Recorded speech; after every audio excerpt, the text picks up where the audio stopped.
పోలీసులే దొంగల అర్ధరాత్రి శవాన్ని తెచ్చి మరో ఠాణా పరిధిలో పడేశారు. గుర్తు తెలియని మృతదేహం కేసు దర్యాప్తును తప్పించుకునేందుకు ప్లాన్ చేశారట. గుట్టు చప్పుడు కాకుండా ఓ షాప్ ముందు పడేసి వెళ్ళిన కానిస్టేబుల్, హోంగార్డు, సీసీటీవీ కెమెరాకు చిక్కిన దొంగ పోలీసులు. ఇక యూపీలోని రెండా పోలీసులే దొంగలైంది. శవాన్ని తీసుకొచ్చి వేరే పోలీస్ స్టేషన్ దగ్గర పడేసిపోయారట. ఏంది ఇదేనా? కాదు, పోలీసులే దొంగల దర్యాప్తు బాధ్యతల నుంచి తప్పించుకోవడం కోసం మృతదేహాన్ని మరో పోలీస్ ఠాణా పరిధిలో పడేసిన కాకీలు. సాధారణంగా సీసీటీవీ కెమెరాలకు దొంగలు చిక్కుతుంటారు. యూపీలోని మీరట్లో పని దొంగలైన పోలీసులు పట్టుబడ్డారు. దర్యాప్తు బాధ్యతల నుంచి తప్పించుకునేందుకు అర్ధరాత్రి వేళ వారు వేసిన ప్లాన్ నిఘా కెమెరా దృశ్యాలలో బట్టబయలైంది. వివరాలకు వెళ్తే లోహియా నగర్ పోలీస్ స్టేషన్ పరిధిలోని ఓ స్టేషనరీ దుకాణం ముందు గుర్తు తెలియని వ్యక్తి మృతదేహం పడి ఉంది.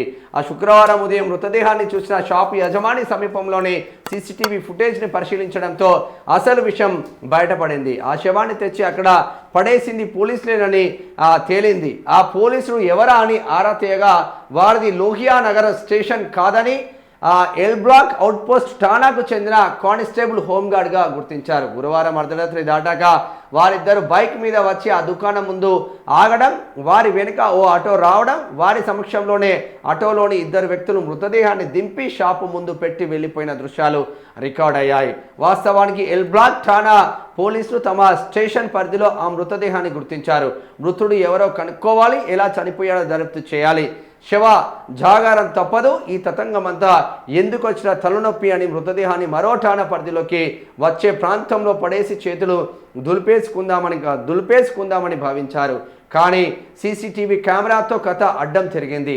ఉన్నతాధికారులు L block out post incharge Jitendra Kumar, constable Rajesh పై సస్పెన్షన్ వేటు వేశారు. సో హోంగార్డ్ను సర్వీస్ నుంచి తొలగించారు. ఏమన్నా పోలీసులా మీరు పో.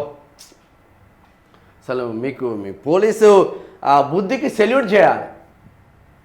ఒక శవాన్ని గుర్తించలేని పోలీసులు ఎందుకే మీరు? ఇంకా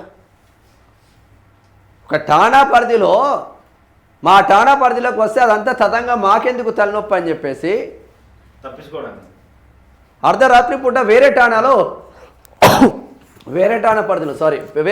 ఠాణా పరిధిలో పడేసింది. ఏమన్నా పోలీసులా మీరు? ఇప్పుడు ఏమైందిరా నాయన, ఇజ్జత్ పోయిందా? ఉత్తరప్రదేశ్ అంటే అసలే యోగి చీల్చి చెండాడుతాడు ఒక్కొక్కడిని.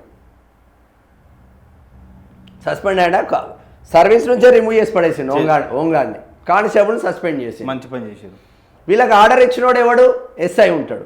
ఆ ఎస్ఐని కథం పట్టిస్తారు. పూర్తి స్థాయిలో ఎంక్వైరీ జరుగుతుంది దీనిపైన. ఇదేం తతంగా నాయన?